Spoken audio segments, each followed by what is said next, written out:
When it was announced that Disney Marvel were going to do a Deadpool 3 movie, I had concerns.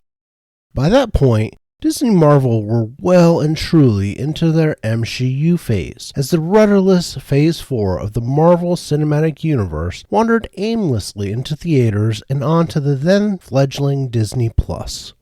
This was late 2020.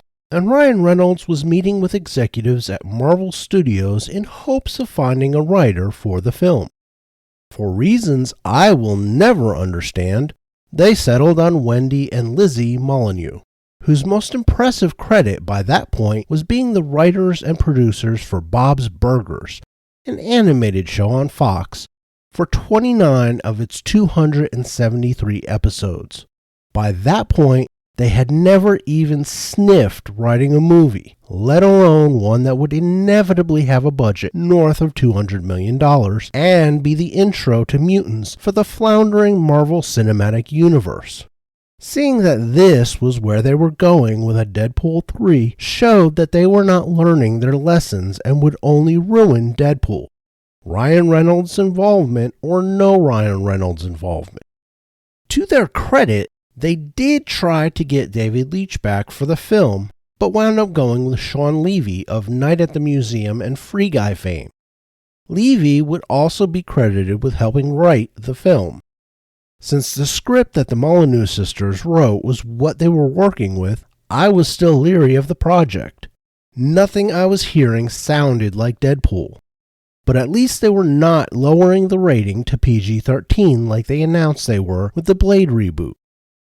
It was not until the Molyneux sisters exited the film and Ryan Reynolds appeared on social media asking Hugh Jackman if he wanted to play Wolverine again that I began hoping that Reynolds might actually un-Disneyfy the clusterfuck that was being perpetrated on one of the most successful R-rated characters of all time. And the more that came out, the more I was loving what this project was morphing into. Which is how we got to where we are right now. Disney Marvel is in a bleak place right now. They have had 3 successful films since Endgame. 2 if you don't count Thor Love and Thunder, which is questionable whether it made money despite bringing in almost $800 million due to the massive budget it had. Their Disney Plus fare keeps going down in flames. Even Loki Season 2, the show they would lure back disaffected fans after the disaster of Secret Invasion and all that came before it. Their desperation reached new heights when the Marvels pulled a Hindenburg upon reaching the box office. And in recent days, that desperation has forced Feige to do something I am sure he was loath to do. Namely, rehire people who were responsible for the MCU becoming the juggernaut it was. The Russo brothers, the directors behind the conclusion of the Infinity Saga, were announced to be back for the new Avengers movies. Even more, their desperation made them do something I will question until I see it on the big screen. Hire Robert Downey Jr. to play Dr. Doom. Downey is a great actor, and he was Tony Stark for over a decade to great effect. However, I don't think he has the physical presence and the gravitas needed for a proper Dr. Doom. It was the greatest failing of a mini-franchise full of failings when Fox did their 2 separate attempts at Fantastic Four. They never even came close to getting Dr. Doom right, and the second attempt was an abortion in motion. Disney is basically betting on all of this turning their fortunes around and bringing the fans that they alienated back home to the Marvel Cinematic Universe, thereby defying a market force in entertainment media that is nigh invincible. Genre death. Genre death came from noir in the 1930s, musicals in the 1950s, westerns in the 1970s, and action films in the 1990s. And the comic book movie was already hanging by a thread after a 2-decade-plus run. Am I saying that Deadpool and Wolverine has stopped that? Maybe even reversed it? No. Too much damage has been done for one film, no matter how successful, to do that. and it is looking like it is on track to soar past The Joker as the biggest R-rated movie of all time. Does it deserve that success? Let's go through the movie and you can be the judge, assuming you haven't already seen it and had no plans to do so before it comes out on streaming. And yes, there will be spoilers. Many, many, many spoilers. Like, all of the spoilers. Like Deadpool and Deadpool 2, Deadpool Wolverine opens with an action scene, complete with hilarious opening credits throughout. Deadpool is digging up Logan because he needs to team up, finally, with Wolverine to save the world. Unfortunately, this is the Logan from the movie Logan, and he is actually dead, which bums Deadpool out big time. It is as he is wallowing in his desolation that officers from the TVA arrive. Now, this opening both irritated and assuaged me at the same time. Odd as that sounds. The MCU's multiverse saga was stillborn due to the idiocy of the writers, directors, and producers working on the films and series, and because multiverses are a lazy and cheap writing convention that rarely works anywhere, even in comic books.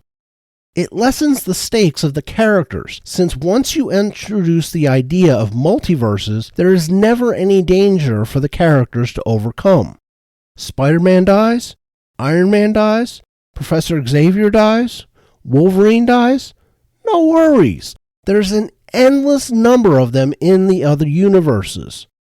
However, in this scene, we are shown that Ryan Reynolds at least understands this, even if Kevin Feige and the idiots running Marvel for Disney don't. So the fight ensues, and Deadpool uses the adamantium-covered skeleton of Logan to beat the crap out of the TVA guys. Verbal and sight gags aplenty. Afterward, he looks at us and tells us there was a reason for all of that, and it began due to previous events. This is where we go back to the beginning of the chain of events, just like we did for the first two movies. Wade is no longer Deadpool, because he gave it up after trying to join the Avengers because Vanessa was wanting him to do something important with his abilities. He was turned down during an interview with Happy Hogan pre-Endgame. So he winds up working at a car dealership as a mediocre salesman, and Vanessa has left him.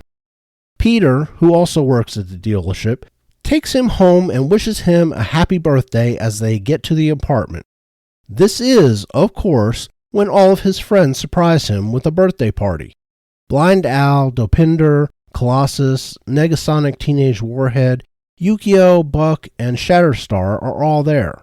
Vanessa is as well, and the two are super awkward with each other before Wade asks her how she's been and if she is seeing someone. She says she is now middle management and is with one of her co-workers. This brings him even lower than he already was after having to fend off Peter, tempting him with taking up the Deadpool costume again. They bring out a cake and he gives a speech about it meaning the world to him that all the people he cares about are there with him for his birthday. Then he blows out the candle, which is when there's a knock on the door. He opens it and there are 4 TVA guys in riot gear there for him. He makes like he thinks they are strippers, but they eventually just grab him and take him to the TVA. This is where we meet one of the big bads of the movie, Mr. Paradox. He wants to recruit Deadpool to the TVA, and tempts him by showing him that his timeline is dying. Deadpool decides he's in. He gets suited up and comes back out, only to find that Mr. Paradox is not really there to recruit him to save his world. His world is already dying, and Paradox intends to speed up the process. No, he's really just farming Deadpool because he sees something useful in him. He then goes on to explain that once a universe loses its anchor being, that being the person which the whole universe depends on, that universe starts dying. Paradox thinks simply letting it die by itself is untidy, so he will be finishing it off in 3 days. Needless to say, Deadpool objects. He breaks Paradox's nose and steals his space-time device to go find a new anchor being. Who is the anchor being? Why, Wolverine, of course. This leads to a montage of various Wolverines that Deadpool looks up across the multiverse, including some fan favorites from the comics like Patch, Feral Wolverine, and Old Man Logan. This is where he was during the opening scene when he was digging up Logan's grave. Eventually, he finds a Wolverine getting drunk in a bar, one who has lost everything and thusly has nothing holding him there. When he gets back to the TVA, Paradox calls him an idiot and informs him that he found literally the worst Wolverine possible, that this Wolverine failed everyone he ever cared about. Deadpool wants to talk to Paradox's boss to argue for saving his universe, but this is when he figures out that Paradox is operating rogue. There is no boss to talk to who is aware of what he's doing. He then zaps Deadpool and Wolverine, sending them to the Void, a desert wasteland where the TVA dumps all of its junk and people it finds to be troublesome. Deadpool wakes up and asks Wolverine for a hand up, but Wolverine uses his claws to haul him up, and the fight ensues. They are interrupted by Chris Evans, and Deadpool thinks he is Captain America. When the bad guys on this world show up to collect them, he learns differently. It is actually Johnny Storm from the Fantastic Four. The bad guys are led by Pyro, along with the 2000s X-Men franchise Sabretooth and Toad. Pyro siphons all of Johnny's flames and brings out a giant magnet to capture Deadpool and Wolverine. They are brought to one of the big bads of the Void, Cassandra Nova. She is Professor Xavier's twin sister in an alternate world, and like Charles Xavier, she is a powerful telepath and telekinetic who collects variants the TVA finds too troublesome. Numerous characters from past Fox Marvel films are present, including Azazel, Juggernaut from X-Men Last Stand, and Lady Deathstrike. Cassandra kills Johnny when egged on by Deadpool and informs him and Wolverine that they are going to be the rent paid to Alioth. You don't know who Alioth is? Don't worry. Most people don't, because it comes from Loki Season 2 on Disney+. It takes the form of a giant smoke monster, and when it appears heading towards the base Cassandra has made out of the corpse of a giant-sized Ant-Man, everyone runs for cover. Wolverine looks around and finds a rocket of some sort, and they both flee using it. This is when they encounter their first Deadpool variant, Nicepool, who is an effeminate version of Deadpool with the ugliest dog I have ever seen. Nicepool agrees to lend them his vehicle, and the two drive off over Deadpool's objections to driving the Honda Odyssey. They make small talk that winds up annoying Wolverine, but this is also when Deadpool lets slip that the promise he made to Wolverine that the TVA can fix his timeline was an educated wish. The two wind up fighting inside the Odyssey and completely wreck the interior. Wolverine eventually subdues, binds, and gags Deadpool, getting some sleep afterwards. While the two are sleeping, someone comes in and drives the vehicle away. When Deadpool wakes up, he finds himself in the lair of some of the other troublesome variants that have failed to be captured by Cassandra, but they have also failed to kill her. They are Jennifer Gardner as Electro Nachios, Wesley Snipes as Blade, and Channing Tatum as Gambit. Daphne Keane comes in soon after as X-23/Laura. He tries to recruit them to kill Cassandra so they can save his universe, but they inform him that the only way to fight Cassandra is to block her powers, and the only way to do that is to get Juggernaut's helmet. Logan thinks the whole idea is doomed and refuses to join. Later, he is drinking outside by a fire when Laura comes out to talk to him. He winds up telling her what he did wrong to get his people killed, which is why he refuses to help with their plan. He is the wrong guy for the job.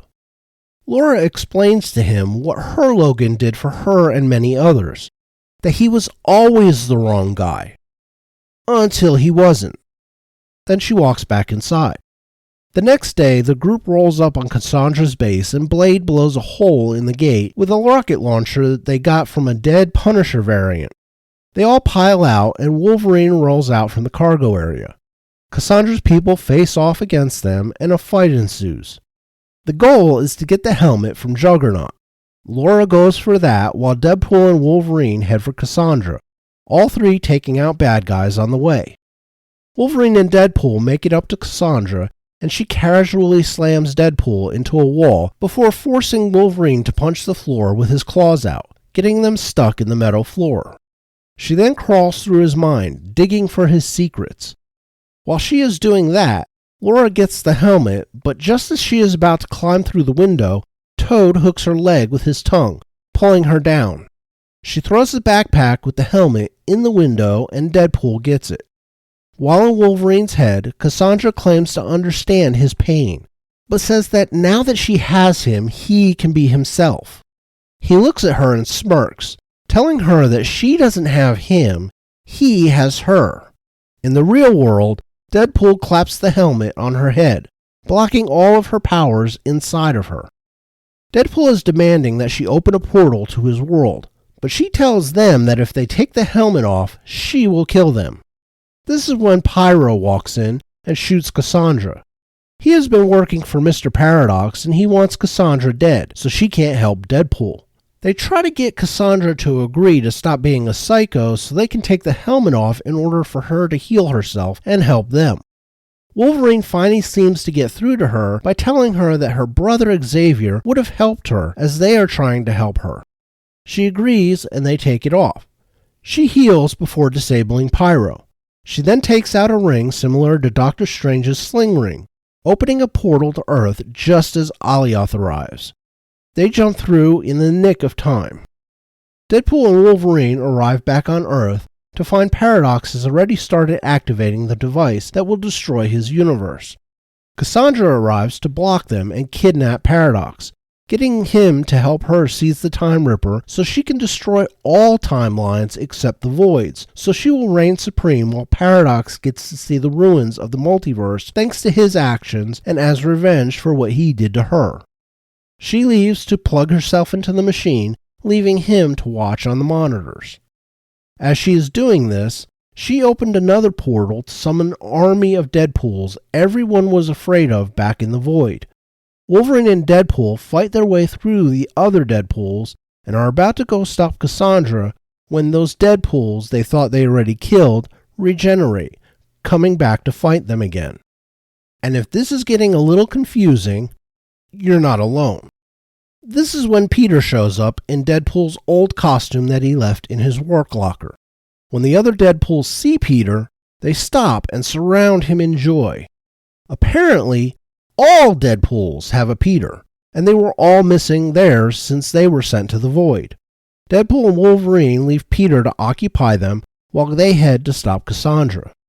When they get to Paradox, he informs them what she is doing, and that there is only one way to stop her, but it will mean certain annihilation for whomever creates a connection between the matter and antimatter conduits that power the Time Ripper. The two head down to do it, arguing over who gets to die the whole way. Deadpool knocks Wolverine to the side as he is about to step into the chamber, thinking he won the argument. Deadpool locks the door and heads up. When he begins pulling out the cables to create a conduit with his body, he realizes he can't reach the other cable. Wolverine breaks through the door just in time to finish the pathway for the energy, it coursing through both of their bodies and causing extreme agony. Cassandra thinks she has succeeded until at the last moment the process stops and begins reversing her control. She tries to fight the process, but Deadpool and Wolverine exert their own wills on the energy, and it all blows up. Mr. Paradox's boss shows up, having been informed that an unauthorized Time Ripper was detected in use on that Earth. He spins a tale of how his guys sacrificed themselves nobly to stop the madness. Boss looks like she is just about to buy it when Deadpool and Wolverine come walking in and expose him for the megalomaniacal psychopath that he is. He is arrested and taken away. Deadpool asks the boss to free the others from the Void, and she agrees. He also asks if it is possible to save Wolverine's people, but she tells them that it was what happened to him in the past that allowed him to become the hero who stopped Cassandra. There is nothing to fix in her eyes. Deadpool takes Wolverine and Laura back to his place to meet his friends. While at the gathering, Wolverine urges him to reconcile with Vanessa, which he does. The end scene is just Deadpool in the TVA control room, showing that he didn't really get Johnny Storm killed, that Johnny actually said all the things Deadpool laid at his feet when they first met Cassandra. It was funny, but not overly momentous. Overall, Deadpool and Wolverine far exceeded expectations, both in terms of how the movie was and in how much it is making at the box office. I knew it would do well simply because there's a dearth of decent movies in theaters this year thanks to the writers and actors striking in 2023, halting and delaying productions across Hollywood. At time of recording, the movie has made nearly $550 million in 6 days. Of that, $261 million is just domestic. It was the biggest R-rated opening of all time, and it looks like it will cruise past The Joker, the all-time worldwide and domestic box office gross king of R-rated films. But that is just money. After all, Barbie made $1 billion. Was the movie good? Yes. Going in, I was thinking the best we would get was something between the excellent first Deadpool movie and its extremely flawed sequel. Why? Multiverses. That lazy and story-killing writing convention that Disney Marvel was stupid enough to base their entire future on by making it the focus of Phase 5 of the Marvel Cinematic Universe. In doing so, they have seen nothing but steady declines following the mess that was Phase 4. Not to mention that most of the Phase 5 projects had nothing to do with multiverses, and the big bad of the phase was terrible, having been killed 3 times in 3 appearances. I figured that even Deadpool could not manage to do anything with such crappy foundations upon which to build the story. This was only bolstered by the crap writers they played around with before getting serious. However, I was wrong. Not only was the film awesome, but I think it comes closer to the original than Deadpool 2. This feeling is only multiplied by Hugh Jackman once more taking up the role that made him an icon, fan favorite Wolverine. The story was well constructed, multiverses notwithstanding, ignoring or avoiding the pitfalls of other movies Marvel has done recently, while learning the lessons that Spider-Man No Way Home taught. The characterization of both the Deadpool we already knew and the Wolverine that we did not was excellent, and the two meshed for one oddball, buddy, road trip movie from hell. What cameos there were handled well by weaving them into the story on a smaller scale than No Way Home, but still managing to make them more than a face flashed on screen as little more than an Easter egg for the fans. Although there were some of those. Henry Cavill appearing briefly as Wolverine being one such, and it worked every bit as well as Cavill fans would think it would. Even the bad guys in the movie were well written and acted, bringing them forth as true bad guys, not misunderstood victims that simply need a hug. They were bad guys doing bad guy things for bad guy reasons, and none of that was softened or mitigated by tragic backstories or various victimhood claims that the audience is expected to acknowledge rather than thinking of them as the villains that they are. Deadpool and Wolverine was a movie I went into with very truncated expectations, and not only were they exceeded, they were thrown in the trash, and the hopes that I had for the project when it was first announced were resurrected. It was a Marvel movie like Marvel movies were before the entire Marvel Cinematic Universe got its MCU makeover by Kevin Feige. And while it was filled with jokes, this is a Deadpool movie. Much like the Guardians of the Galaxy, that is expected.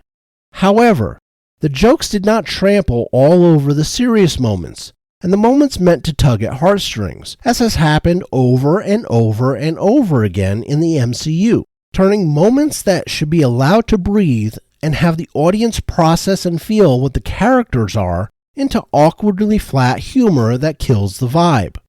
Deadpool and Wolverine did not do that. The serious moments get their due because the writers seem to know something the writers from Marvel for the last 4 years have failed to understand. Comic book movies can be serious sometimes too.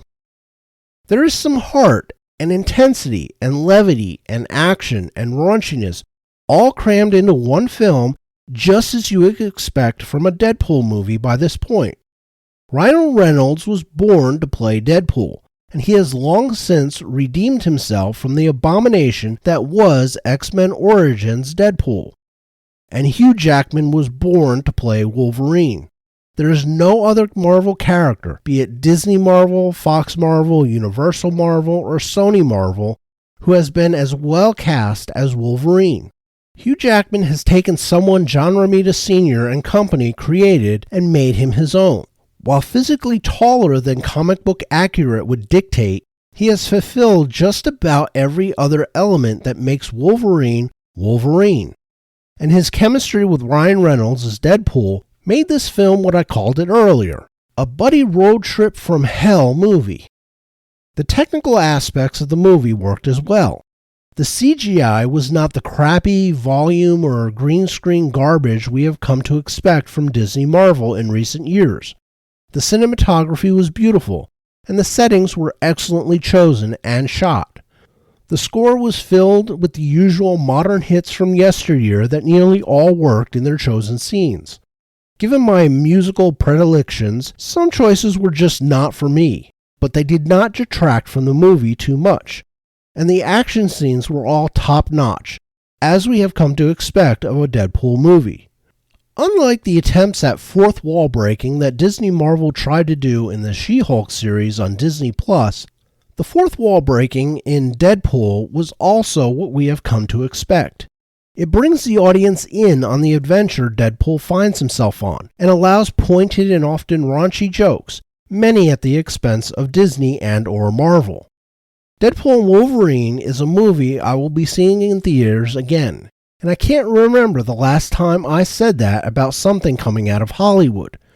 It is earning every single dollar fans and normies alike are pumping into the box office grosses. It was a laugh-out-loud, funny, action-packed, heartfelt comic book movie, something fans have been yearning for and for which Disney Marvel have been castigating us for asking.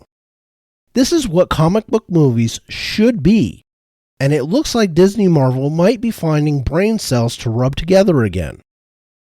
No, this does not save the Marvel Cinematic Universe, or Disney, or Marvel, or even the superhero genre. It was one good movie. One very good movie, but still a single movie. Come talk to me after Agatha All Along and Ironheart have premiered on Disney+, and Captain America Brave New World and Thunderbolts and Fantastic Four have finished in theaters. At least 3 of those look like looming disasters, and the Disney Plus series are confirmed disasters that Disney Marvel has been sitting on for a couple of years in the case of Ironheart. Thunderbolts is a movie nobody asked for, filled with characters everyone has forgotten about because they were crap. Rumors and news out of Fantastic Four production have not been good. That leaves a Captain America movie without Captain America. So check back with me sometime in early 2026 and I might be convinced to change my opinion on the future of Disney Marvel's Marvel Cinematic Universe if those films and shows manage not to suck as hard as some of them seem to indicate. Until then, go see Deadpool and Wolverine. Just don't expect it to be the sign that all is well with the superhero world. That is all I have for this video. I want to thank all those who posted kind words after my last video went bananas. I think I got hit by the Lady Gaga fans or the DC/Joker stans, or possibly both. I got my first official death wish out of it too. I appreciate those who showed their support in that deluge of ignorance and hate, most of which seemed to be bound and determined to pin opinions I did not express onto me, when it was plain many who left comments didn't even watch the video. Either way, thanks, and I would appreciate it if you would hit the like button, subscribe to the channel, share the video, and comment down below. It all helps. Until next time. Tschüss.